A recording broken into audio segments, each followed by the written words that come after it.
ఓం సమర్థ సద్గురు శ్రీ సాయినాథాయ నమః. శ్రీ సాయి లీలామృతము 22వ అధ్యాయము. దైవం మానుష రూపేణ. దైవం ఎప్పుడు అవతరించినా ఆ రూపమెంతో విలక్షణంగా ఉంటుంది. శ్రీరాముని రూపం పురుషులను కూడా సమ్మోహనపరిచేదట. శ్రీకృష్ణుని చూచి సర్వజీవులు తమను తామే మరిచేవట. దత్తావతారమైన సాయి రూపం కూడా అలానే ఉండేదిట. ఆయనను సగుణమేరు నాయక్ తన్మయుడై కన్నార్పకుండా చూస్తుంటే సాయియే పిచ్చివానిలా అలా చేస్తున్నావేమి అనేవారు. దేని మీద నిలువని మనస్సు సద్గురువు మీద నిలుస్తుంది. అదే ధ్యానమంటే. వారు మన మనస్సును, చిత్తాన్ని అంటే ఇతర ఆలోచనలు హరిస్తారు. సాయికి తమ గురువు దగ్గర అలానే జరిగిందట. నేను ఆయన పాదాలొత్తాను. అవి చెప్పలేనంత మృదువుగా ఉన్నాయి. ఆయనెంతో ప్రసన్నంగా నవ్వారు. ఆ నవ్వు చూడడానికి షిరిడీలో ఎన్ని సంవత్సరాలైనా వేచి ఉండవచ్చు. నేను పరవశించి పిచ్చివానిలా కన్నార్పకుండా చూస్తుండిపోయాను. ఆయన ఈ రోజు భక్తులందరిపైన యోగ దృష్టి సారించారు. రోజంతా చెప్పలేని పారవశ్యంతో గడిచిపోయింది అని కాపాడ్డే తన డైరీలో రాసుకున్నాడు. బాబాలో వర్ణించనలవి గాని ఆకర్షణ ఉండేది. ఆయన చర్యలు, ముఖ వర్చస్సు చూస్తూనే ఆయన బ్రహ్మజ్ఞాని అని తెలిసిపోతుండేది అంటాడు నృపతి పాటిల్. శ్రీ సాయిని దర్శించినప్పటి తన అనుభవం హేమాడ్ పంతు ఇలా రాశాడు. నేను షిరిడీలో దిగేటప్పటికి తాత్యాసాహెబ్ నూల్కర్ మసీదు నుండి తిరిగి వచ్చి, త్వరగా పద, భక్తులతో కలిసి బాబా వాడా మలుపు వద్దకొచ్చారు. ఆయన లేండికి వెళ్ళకముందే పాదనమస్కారం చేసుకుందాం అన్నాడు. నేను త్వరగా బాబా ఉన్న చోటికెళ్ళి ఆ మట్టిలోనే వారి పాదాలను సాష్టాంగ నమస్కారం చేశాను. అప్పటి నా సంతోషానికి అవధులు లేవు. నానాసాహెబ్ చెప్పిన దానికంటే కూడా వారిలో ఎంతో ఎక్కువ గొప్పతనం కనిపించింది. వారి దర్శనమైనందుకు నా జన్మ ధన్యమైందనిపించింది. వారిని చూస్తూనే నా కన్నులు చెమ్మగిల్లాయి. ఆకలి దప్పులు అదృశ్యమయ్యాయి. నా జ్ఞానేంద్రియాలు స్థిరంగా నిలబడిపోయాయి. సాయి పాదాలు తాకిన మీదట నాకు కలిగిన అనుభూతి నా జీవితమంతటిలోకి మహాభాగ్యం. అప్పటి నుండి నాకు కొత్త జీవితం ఆరంభమైంది. నా మనస్సులోని సందేహాలన్నీ నశించాయి. అవధులు లేని ఆనందం కట్టెలు తెంచుకున్నది. సాయి సన్నిధి మన మనస్సు యొక్క స్థితిని మార్చివేస్తుంది. గత జీవిత స్థితులు అంతరించిపోయి ఇంద్రియ విషయాల పట్ల క్రమంగా వైరాగ్యం ఉదయిస్తుంది. కేవలం వారి దర్శనం వలన నేనెంతో పవిత్రుడనయ్యాను. సాయి రూపంతో కన్నులు నింపుకుంటే ఈ సృష్టి యావత్తు సాయి రూపంగా గోచరిస్తుంది. అటు తర్వాత సద్గురువు అన్న మాట తలుపుకు రాగానే శ్రీ సాయియే మనస్సుకు స్ఫురిస్తారు. ఊది మన నొసట పెట్టి ఆశీర్వచనంగా తమ చెయ్యి మన తలపై పెట్టినట్లు దర్శనమిస్తారు. నార్కే ఇలా రాశాడు. మొదట ఏప్రిల్ 1913లో నేను షిరిడీ వెళ్ళాను. ప్రధానంగా నా దృష్టిని ఆకర్షించినవి వారి నేత్రాలు. అవి నన్ను అణువణువున గుచ్చి చూచాయి. అప్పుడు చావడిలో కూర్చున్న బాబా ఆకారం నా హృదయంపై శాశ్వతంగా ముద్రించుకుపోయింది. ఇంకొంచెం వివరించమని అడిగితే శ్రీ సాయి శరణానంద నాతో ఇలా చెప్పారు. సాయిబాబా 5.5 అడుగులు ఎత్తుండేవారు. ఆయన సన్నము కాదు, లావు కాదు. శరీర ఛాయ పచ్చని పసిమి. వారి కనుగుడ్లు నీలంగా ఉండి చీకటిలో మెరిసేవి. అది భక్తులెంతో విశేషంగా చెప్పుకునేవారు. ఆయన నవ్వెంతో మధురంగా ఉండేది. ఉద్ధవ్రావ్ దేశ్పాండే ఇలా చెప్పాడు. బాబా దేహఛాయ ఎప్పటికప్పుడు మారుతుండేది. ఒక్కొక్కప్పుడు అప్పుడే తీసిన అరటి ఊచ మీద బంగారు రంగు ఎండుపడునట్లు ఉండేది. శ్రీ సాయి యొక్క దివ్య లీలలు, మనోహరమైన వారి రూపము, అత్యంత పరిశుద్ధమైన సాధు జీవితము ప్రజలెందరినో సుదూర ప్రాంతాల నుండి కూడా షిరిడీకి తరలివచ్చేలా చేశాయి. ధనికులిచ్చిన కాన్కలతోనూ విలువైన వస్తువులతోనూ అక్కడొక సంస్థానం రూపొందింది. కానీ బాబా మాత్రం తమ యొక్క ఫకీరు జీవితంలో ఎట్టి మార్పు రానివ్వలేదు. ఆయన తెల్లవారుజామునే నిద్రలేచి తుని దగ్గర స్తంభానికి ఆనుకొని కొంతసేపు నిశ్చలంగా ధ్యాన నిమగ్నులయ్యేవారు. తర్వాత అక్కడే నిలిచి ఏవేవో భంగిమలు చేస్తూ నెమ్మదిగా యాదే హక్, దైవానెల్లప్పుడూ స్మరించాలి వంటి అరబీ పదాలు ఉచ్చరించేవారు. అప్పుడు తమ దగ్గరెవ్వరిని రానిచ్చేవారు కాదు. ఈలోపు సేవకుడు మాధవ్ ఫస్లే మసీదు శుభ్రం చేసి బకెట్లతో నీరు పట్టేవాడు. సాయి ఆ నీరు పుక్కిలించి కాళ్ళు చేతులు ముఖము ఎంతో నాజూకుగా కడుక్కునేవారు. తర్వాత కొంతసేపు కన్నులారా మూడ్చి మౌనంగా కూర్చునేవారు. అప్పుడు దునిలో కట్టెలు సవరిస్తూ భక్తులతో ఆ ముందటి రాత్రి తాము ఎక్కడెక్కడి భక్తులను ఎలా కాపాడినది, మరణించిన వారి ఆత్మలను పైలోకాలకు తాము ఎలా తీసుకువెళ్లినది చెప్పేవారు. ఈ సమయంలోనే వేరువేరు భక్తులకు కలిగిన దివ్యానుభూతుల సంగతి బయటపడేది. ఒకనాటి రాత్రి బల్వంత్ అనే పిల్లవానికి కల వచ్చింది. కలలో జోగ్ అనే భక్తునితో పాటు సాయి వారింటికి వస్తే బల్వంత్ భిక్ష ఇచ్చాడు. అది కలయే కదా అని ఎవ్వరూ పట్టించుకోలేదు. కానీ మరురోజు అతడు మసీదుకు రాగానే, బాబా, నిన్న మీ ఇంటికి వచ్చాను, భిక్ష ఇచ్చావు కానీ దక్షిణ ఇవ్వలేదు, 25 రూపాయలు ఇవ్వు అన్నారు. బల్వంత్ దక్షిణ తెచ్చి సమర్పించాడు. మరొక రోజు కాపాడ్డేకు సాయి పదే పదే చిలిం అందించారు. ఆ పొగ పీల్చగానే అతని సంశయాలన్నీ తొలగి ఎంతో ఆనందం కలిగింది. ఒకప్పుడు ఆయన దునిలో తమ చెయ్యి పెట్టి వేరొక గ్రామంలో కమ్మరి కొలిమిలో పడిపోయిన బిడ్డను రక్షించారు. అప్పుడాయన చెయ్యి బాగా కాలింది. అది చూచి తాత్య కంటతడి పెట్టాడు. సాయి నవ్వి, తాత్య, ఎందుకేడుస్తావు? 2000 పిడకలు పేర్చి వాటిపై ఈ శరీరాన్ని కాలుస్తున్నా మనం చలించకూడదు. నిజమైన జ్ఞానానికి అదే గీటురాయి అన్నారు. అప్పటి నుండి భక్తుడు కుష్ఠరోగి అయిన బాగోజీ వారి చేతికి నిత్యము నెయ్యి మర్దించి ఆకువేసి కట్టుకట్టేవాడు.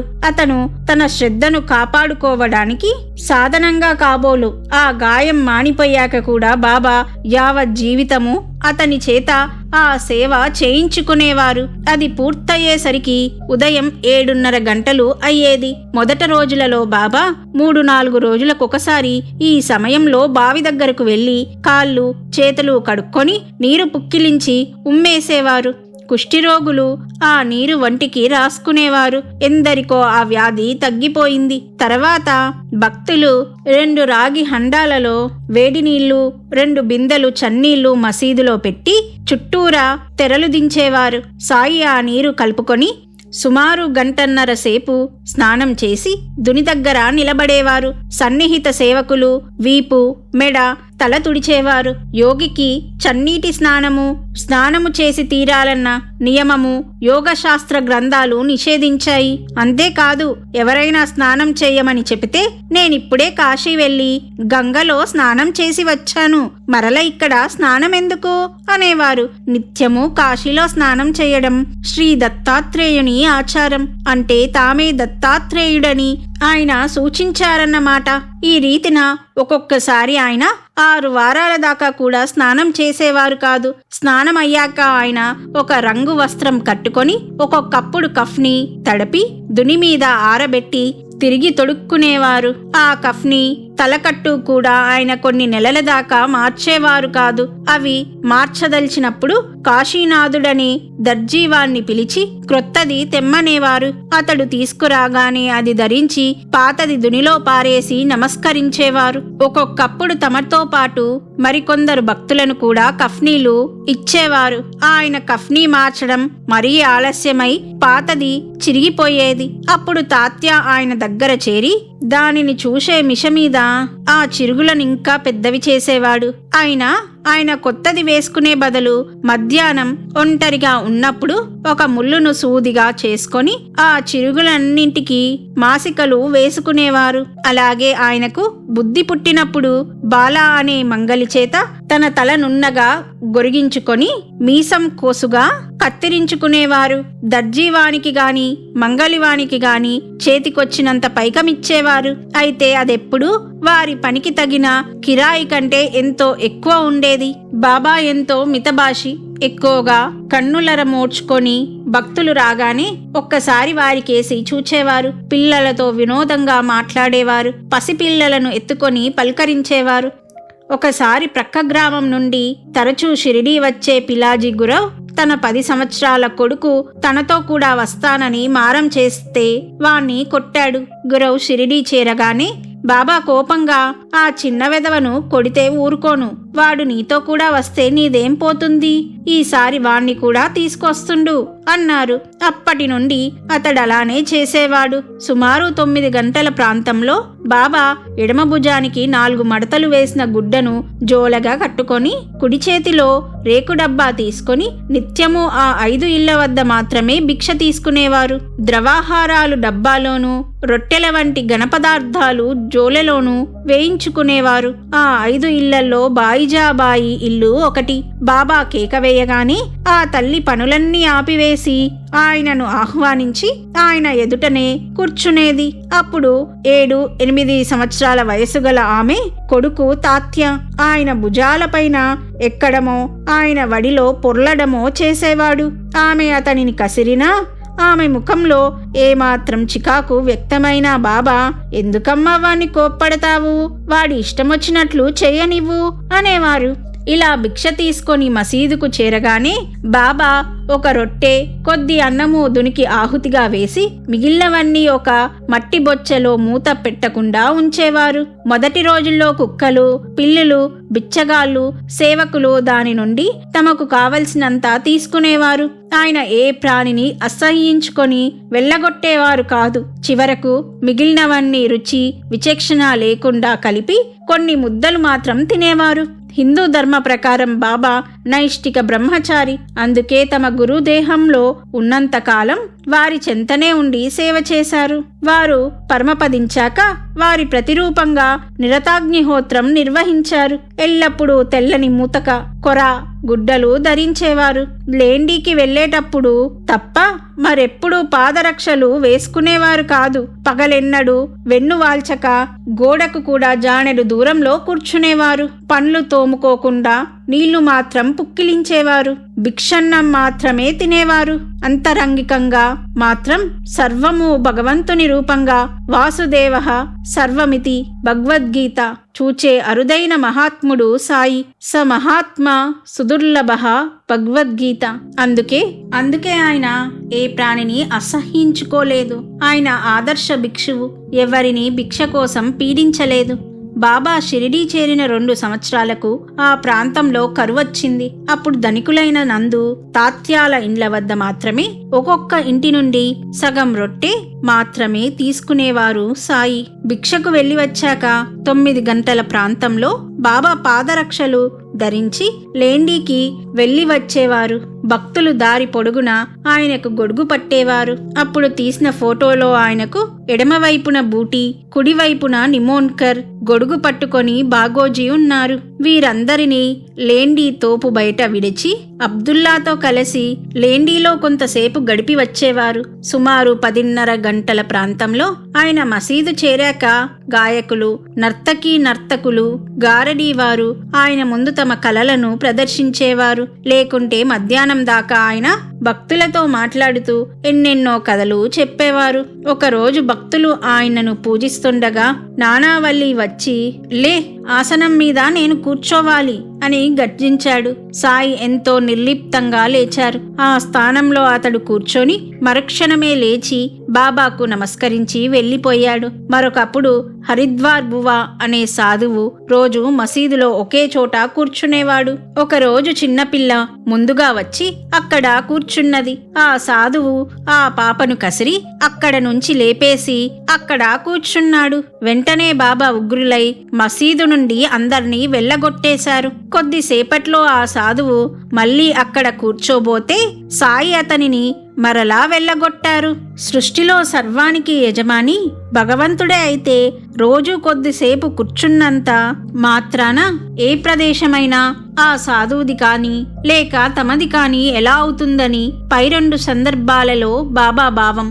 కొందరు భక్తులు తమ భోజనంలో మొదట కొంత బాబాకు అర్పించేవారు. ఆయన అందులో కొంచెం భక్తులకు పంచి పళ్ళెంలో కొంచెం ఉంచి తిరిగి ఇచ్చేవారు. తర్వాత ఆయన కూడా భక్తుల పంక్తిలో భోజనం చేసేవారు. ఆయనకు కుడిపక్కన తాత్య, రామచంద్ర పాటిల్, బాయాజీ పాటిల్, ఎడమవైపు బడే బాబా, శ్యామ, బూటి, కాకా దీక్షిత్లు కూర్చోగాని చుట్టూ తెరలు దించేవారు.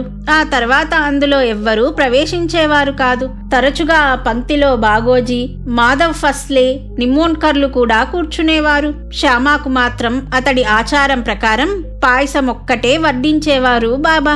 వేసవి కాలంలో బాబా రోజు ఒక మామిడి పండు స్వల్పంగా రుచి చూచి భక్తులందరికీ పంచేవారు. తర్వాత షేరు పాలు, షేరు రొట్టెలు, షేరు చక్కెర గిన్నెలో పిసికి ప్రసాదంగా పంచేవారు. అప్పుడు ఆయనే అందరి పల్లాలు వంటకాలతో నింపేవారు. భక్తులు భోజనానికి తమ బిడ్డలను కూడా తీసుకొచ్చినప్పుడు మొదట వారికిష్టమైనవి పెట్టాకనే భోజనం వడ్డించేవారు.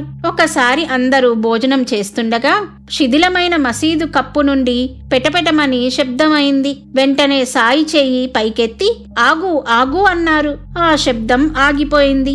భోజనమై అందరూ బయటకు రాగానే మసీదు కప్పు నుండి ఒక భాగం సరిగ్గా వీరు కూర్చున్న చోటనే విరిగిపడింది. బాబా ఆగమన్నదెవ్వరినో అప్పుడందరికీ అర్థమై ఆశ్చర్యమైపోయారు. భోజనాలయ్యాక సగుణమేరు నాయక్ మసీదు శుభ్రం చేసి సాయి యథాస్థానంలో కూర్చున్నాక ఆయనకు తాంబూలము, తర్వాత గ్లాసుడు మంచినీళ్లు, 2 రూపాయలు దక్షిణ ఇచ్చేవాడు. అప్పుడు సాయి కొంతసేపు ఏకాంతంగా గడిపేవారు. మధ్యాహ్నం 2:30 గంటల ప్రాంతంలో భక్తులు మరలా మసీదులో చేరేవారు. హరిదాసులు, పగటి వేషగాళ్ళు, సర్కస్ వాళ్ళు ఆయన సన్నిధిలో ప్రదర్శనలిచ్చేవారు. ఆయన ఒక్కొక్కరికి 2 రూపాయలు ఇచ్చేవారు. లక్ష్మణ్, బాలాషింపి వంటి యువకులు కొందరు ఆ కానుకలలో కొంత భాగం కాజేసేవారు. అయినా సాయి వాళ్లను ఏమీ అనేవారు కాదు. ఈ సమయంలోనే ఎన్నో చిత్రాలు జరిగేవి. ఉదాహరణకు జనవరి 1, 1912న సాయి 3 కథలు చెప్పారు. 3వ కథ ప్రారంభించగానే ఒక ఫకీరొచ్చి ఆయన పాదాలు తాకాడు. సాయి కోపంతో నెట్టివేసిన అతడు విడవకుండా ఆయన పాదాలు పట్టుకున్నాడు. తర్వాత అతడు బయటికెళ్లి మసీదు ప్రహరీ గోడ వద్ద నిల్చున్నాడు. ఆ కోపంతో సాయి ఆరతి సామాన్లు, నైవేద్యాలు బయట పారవేసి రామమారుతి అనేవాణ్ణి అమాంతంగా పైకెత్తేశారు. అతడికప్పుడు పైలోకానికి వెళ్ళినంత ఆనందం కలిగిందట. అలాగే భాగ్య అనేవాణ్ణి మరో యువకుణ్ణి కొట్టారు.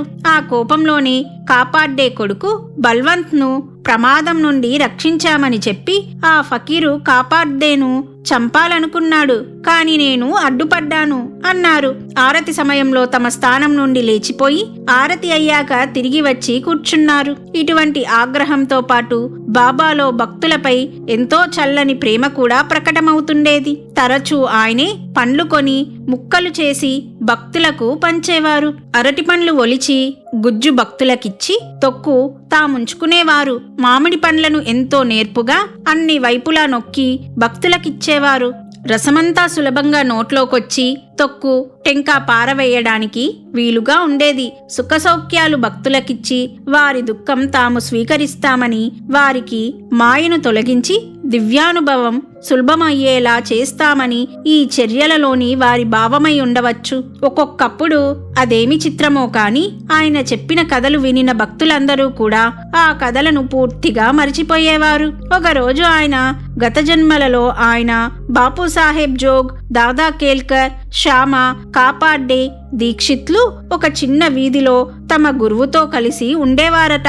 అందువల్లనే తామీ జన్మలో అందర్నీ మళ్ళీ కలుపుతున్నామని బాబా చెప్పారు. సాయంత్రం బాబా మసీదు ప్రాంగణంలో కొద్దిసేపు పచ్చార్లు చేసి ప్రహరీ నానుకొని నిలిచి వీధిన పోయే జనంతో ఏమేమో మాట్లాడేవారు. ఉదాహరణకు 10 పాములు వెళ్ళిపోయాయి, కానీ చాలా వస్తాయి. ఇక్కడకు జనం చీమల పుట్టల్లా చేరుతారు. వని తేలి నన్నెంతో బాధిస్తున్నారు.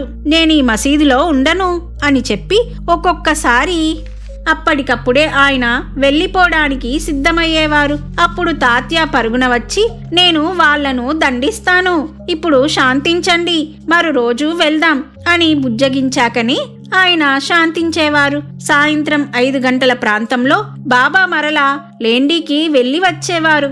అప్పుడు పిలాజీ గురవ్ మసీదు ముందు సన్నాయి వాయించగానే ఆయన ఆవేశంతో వాడు నన్ను తిడుతున్నాడు అని అతని మీదకు కొట్టడానికి వెళ్లేవారు. అతడు చిక్కకుండా తప్పుకొని మరీ వాయించేవాడు. తర్వాత కొంతసేపు ఆయన మసీదుకు చావడికి మధ్య పచార్లు చేసేవారు. తర్వాత 6 గంటలకు ఆరతయ్యేది.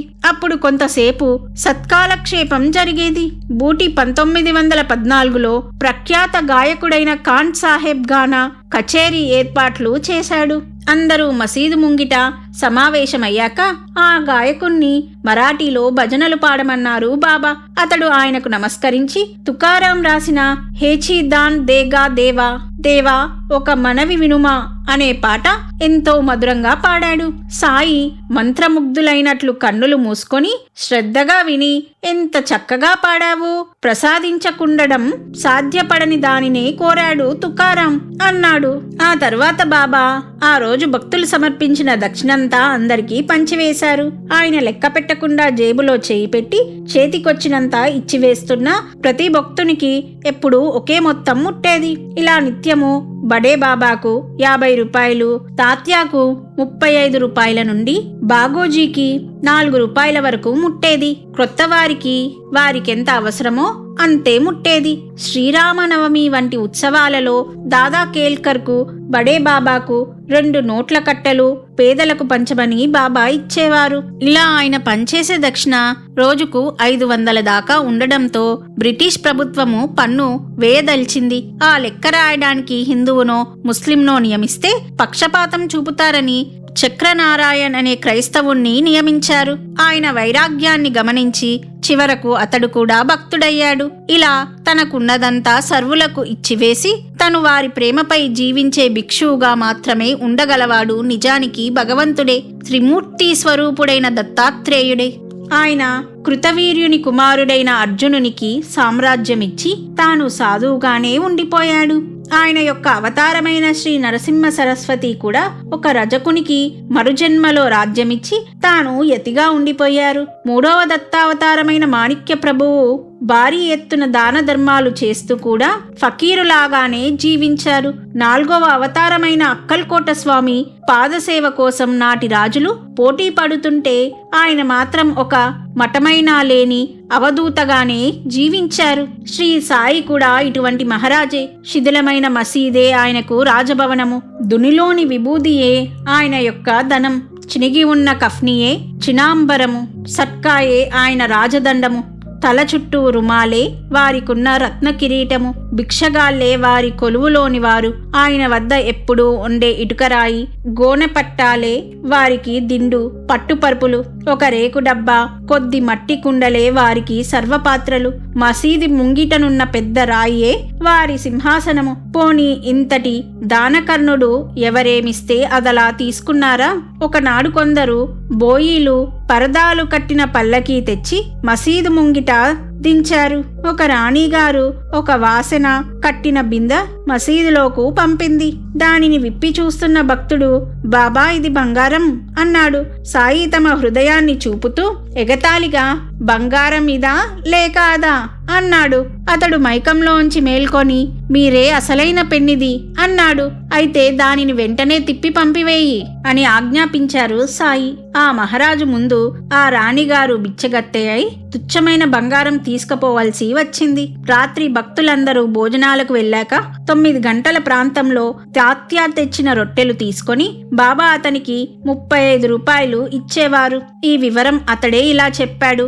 రోజు రాత్రి పాలు బెల్లంతో పాటు రొట్టెలు కాని సంకటి ముద్ద కాని తీసుకువెళ్లి బాబా ముందుంచేవాణ్ణి. ఆయన కొంచెం తిని కొంచెం నా నోట్లో పెట్టి ఆ పాత్ర దూరంగా పెట్టగానే దానిని కొండ్యా ప్రసాదంగా తీసుకునేవాడు. తర్వాత అతడు కొన్ని కీలీలు సిద్ధం చేసేవాడు. సాయి వాటిలో కొన్ని తిని మిగిలినవి భక్తులకు విసిరేవారు. వాటిని భక్తులు ప్రసాదంగా తీసుకునేవారు. బాబాకు తాంబూలం అంటే ఎంతో ఇష్టం. రాత్రి పగలు కూడా వేసుకునేవారు. కొంతకాలం తర్వాత వాటిని రాధాకృష్ణ ఆయి సిద్ధం చేసేది. అవి తిన్నాక బాబా ఎక్కువగా మంచినీరు తాగేవారు. అప్పుడు పవలింపు షేజ్ ఆరతి జరిగేది. భక్తులు తుకారాం, జ్ఞానేశ్వరుల ఆరతి పాడుతుంటే బాబా శ్రద్ధగా చేతులు జోడించి నమస్కరించేవారు. ఆరతి అవ్వగానే బాబా పడుకునేవారు. మొదటి రోజులలో ఆయన ఎప్పుడూ ఒకే గోనపట్ట పడకగా వేసుకునేవారు. పగలు దానిపైనే కూర్చునేవారు. కొంతకాలానికి భక్తులు సమర్పించిన దుప్పట్లు ఒకదానిపైనొకటి తామే పరుచుకొని పడుకునేవారు. కానీ క్రమంగా ఆ సేవ భక్తులు చేయసాగారు. ఎక్కడ చిన్న మడత వచ్చినా వాళ్ళు దుప్పట్లన్నీ తీసి సరిగ్గా వేయవలసిందే. ఒకసారి దీక్షిత్ ఆయనకొక మంచం తెస్తానన్నాడు. మహల్సాపతిని కింద విడిచి, నేను మంచం మీద ఎలా పడుకునేది? అతనిని దానిపై పడుకోమని, నేను కింద పడుకోవచ్చు అన్నారు బాబా. అతడు వారిద్దరికీ చెక్క పలకలు ఇస్తానన్నాడు. కాని బాబా అంగీకరించలేదు. వారికి దోమల బాధ నివారించాలని దోమతెర కడదామంటే ఆయన ఒప్పుకోలేదు. ఒకసారి పట్టుదలగా కడితే ఆయన కోపంతో దానిని పీకి అవతల పారేశారు. ఇలానే తీవ్రమైన వేసవిలో ఆయనకు చల్లదనమివ్వాలని భక్తులు మసీదు ముంగిలి నీటితో తడిపేవారు. కాని సాయి దునిలో ఎక్కువ కట్టెలు వేసి వేడిమి పెంచి దాని దగ్గర కూర్చునేవారు. అలాగే చలికాలంలో ఆయనకు మంచు సోకకుండా మసీదు ముందు భాగానికి రాత్రి సమయంలో భక్తులు దట్టమైన గుడ్డ వేలాడదీసేవారు. అది చూచి ఆయన ఎగతాళిగా, అవునవును, మీరంతా నన్నిలా కాపాడకపోతే ఏమైపోతాను అని వెంటనే గంభీరంగా, మీరు నన్నేమి కాపాడగలరు? నేనే మీ అందర్నీ కాపాడుతాను అనేవారు. మసీదులో బాబాతో పాటు తాత్య, మహల్సాపతి కూడా ఉండేవారు. మహల్సాపతి ఆయన పాదాలొత్తేవాడు. అతనికి నిద్ర తూగితే ఆయన తట్టి లేపేవారు. అతనిని రాత్రి లఘుశంకకు కూడా బయటకు పోనివ్వక మసీదు నుండి దిగితే చచ్చిపోతావు జాగ్రత్త అనేవారు. ఈ ముగ్గురు వారి తలలు తూర్పు, పడమర, ఉత్తర దిక్కులకు పెట్టుకొని మసీదు మధ్యలో పాదాలు కలిసేలా పడుకొని ఎంతోసేపు మాట్లాడుకునేవారు. వారిలో ఎవ్వరికి నిద్ర తూగినా రెండవ వారితో కలిసి సాయి అతనిని అటూ ఇటూ ఊపి అతని తల, వీపు, కాళ్ళు నొక్కి నిద్రలేపేవారు. ఇలా 14 సంవత్సరాల పాటు తాత్య మసీదులోనే నిద్రించాడు. అతడు తండ్రి మరణించాక మాత్రమే ఇంట్లో పడుకునేవారు. అతడు ఈ విషయం గురించి ఇలా చెప్పాడు. నేను మహల్సాపతి బాబా మసీదులో పడుకునేవాళ్ళం. అప్పుడు రాత్రి 9:30 గంటలయ్యేది. కొద్దిసేపటికి మహల్సాపతి లేచి ప్రమిదలలో నూనె నింపి వత్తులు సవరించి బాబా రొట్టెలు పెట్టుకుని కుండ మీద మూత పెట్టి దునిలో కట్టెలు వేసేవాడు. నేను పగలంతా కష్టం చేయడం వలన నా వల్లు నెప్పులుగా ఉంటుందని గమనించి నాకు నిద్ర పట్టాక మహల్సాపతితో కలిసి నా ఒళ్ళు, కాళ్ళు, చేతులు పిసికేవారు. నాకదెంతో బాధనిపించేది. అలా చేస్తే నేను మసీదుకే రానని బెదిరించి ఒక్కసారి నేను 10-12 రోజులు వెళ్ళనే లేదు. బాబా బాధపడి దూరాన వెడుతున్న నన్ను కేక వేసేవారు. ఆయనతో నాకెట్టి సంబంధము లేదని సైగలతో తెలిపి వెళ్ళిపోయేవాణ్ణి. బాయాజామామి కొడుకును గనుక ఆయనకు నాపై ఎంతో ప్రేమని నచ్చచెప్పి కాకాసాహెబ్ నన్ను మసీదుకు తీసుకువచ్చేవాడు. ముందటి అధ్యాయాలలో మనము గమనించినట్లు మహా అద్భుతమైన శక్తి ఈ అధ్యాయంలో గమనించినట్లు సాటిలేని వైరాగ్యము గల సాయి కేవలం ఒక సామాన్య మానవునిలా అంతకంటే కూడా అసమానమైన వినమ్రతతో ప్రవర్తించేవారు. కొన్ని సమయాలలో మహల్సాపతి తాత్య వంటి భక్తులతో చెలగాటమాడేవారు. తాత్య తలపాగా దాచేసి అతడు వెతుక్కుంటుంటే వినోదించేవారు. ఒక్కొక్కప్పుడు దానిని తామే ధరించి అతని నడక చక్కగా అనుకరించేవారు. తాత్య కూడా సాయిని ప్రేమగా మామా అని పిలిచేవాడు. వారిద్దరూ నిజంగా మామా మేనల్లుడిలా మసులుకునేవారని ప్రధాన్ రాశాడు. అలానే మసీదులో ఆ ఇద్దరే ఉన్నప్పుడు బాబా మహల్సాపతి కాళ్ళు పిసికి అతడు వారిస్తే, పర్వాలేదులే, మనిద్దరం ఒకటే, అందరూ నన్ను గొప్పవాడనుకుంటున్నారు కానీ అది నిజం కాదు, నేను నీలాంటి వాడినే అనేవారు. తాత్య కూడా ఇలా చెప్పాడు. ఒకనాడు బాబా అకస్మాత్తుగా నా పాదాలు తాకారు. నాకెంతో బాధనిపించి మీరిలా చెయ్యవచ్చా అన్నాను. నోర్మూయ్, నీకేం తెలుసు అని చేతులు విడిపించుకొని మరలా నా పాదాలు తాకి నమస్కరించి జయదేవా జయదేవా అన్నారు. ఇటువంటి చనువు వల్లనే సన్నిహిత భక్తులు అప్పుడప్పుడు ఆయన మాటలకివ్వవలసిన విలువ ఇవ్వలేక కష్టాలకు గురి అవుతుండేవారు. ఒకరోజు తాత్య, బాబా శివరాత్రికి టాంగాలో జజూరీ వెళ్ళి వస్తాను అన్నాడు. బాబా, ఎందుకంత బాధ అన్నారు. అతడు, నీవెప్పుడూ ఇంతే, అడ్డుపుల్ల వేస్తావు అన్నాడు. సాయి చికాకుగా, సరే ఫో అన్నారు. అతడు బయలుదేరిన కొద్దిసేపట్లో టాంగా బోల్తా కొట్టింది. అతడు గాయాలు తుడుచుకుంటూ మసీదుకు చేరగానే సాయి అతనిని చూచి నవ్వి, చెపితే బుద్ధి ఉండక్కర్లా, అడగడమెందుకు, వద్దంటే వెళ్ళడమెందుకు అన్నారు. అలా అని బాలాబాటే కూతురు సాయిబాయి కోసం కాకా దీక్షిత్ మంచి పెండ్లి సంబంధం తీసుకొచ్చాడు. బాబాతో చెప్పగానే ఆయన అంతకంటే ఆమెను అప్ప అనే వంటవాడికి ఇవ్వడం మేలు అన్నారు. సమయం చూచుకొని అతడు మరలా ఆ ప్రస్తావన తేగానే ఆయన చికాకుగా వాడికే ఇచ్చి చేసుకోఫో, ఏడ్చుకో అన్నారు. తీరా వివాహం జరిపించాక 6 మాసాలలో ఆ యువకుడు మరణించాడు. ఆ వార్త వినగానే భక్తులతో బాబా, ప్రతివాడు బాబా నీకు తెలియనిదేమున్నది అంటాడే కాని చెప్పినట్లు విని చచ్చేవాడు ఎవ్వడూ లేడు అన్నారు. ఎన్నిసార్లు ఆయన చరిత్ర చదివినా మనం మాత్రం చేసేదేమిటి? బాబా వైఖరిలో వేదాంతము, చమత్కారము మెలవించి ఉండేవి. ఒక గృహిణి తన భర్త ఇల్లు విడిచిపోయి 3 సంవత్సరాలైందని కన్నీటితో చెప్పుకుంది. ఆయన నా భర్త ఎప్పుడూ నాతో ఉంటూ కూడా ఒక్కసారైనా పలకడు, ముఖం చూపించడు, నేనేమి చేసేది అని పెద్దగా శోకించారు. ఆమె విసిపోయింది కానీ ఆమెకేమీ అర్థం కాలేదు. కొద్ది కాలానికి ఆమె భర్త తిరిగి వచ్చాడు కానీ ఆమెతో మాట్లాడలేదు, ఆమె ముఖం కూడా చూడలేదు. ఆ బాధకామె అతడు ఇల్లు విడిచిన రోజులే మేలనుకున్నది. క్రమంగా అతడు ప్రతి చిన్నదానికి ఆమెను తిడుతూ కొడుతూ ఉండేవారు. అప్పుడామె అతడు మౌనంగా ఉన్న రోజులే మేలనుకున్నది. కొంతకాలానికి అతడు చనిపోయాడు. ఆ తర్వాత ఆమె వేదాంత శ్రవణం చేస్తుంటే బాబా మాటలు అర్థమయ్యాయి. పరమాత్మే అసలైన భర్త, ఎప్పుడు కూడా ఉంటున్నా కనిపించడు, మాట్లాడడు. మానవులు పాట పడవలసినది నిజానికి ఆయన ఒక్కడి కోసమే.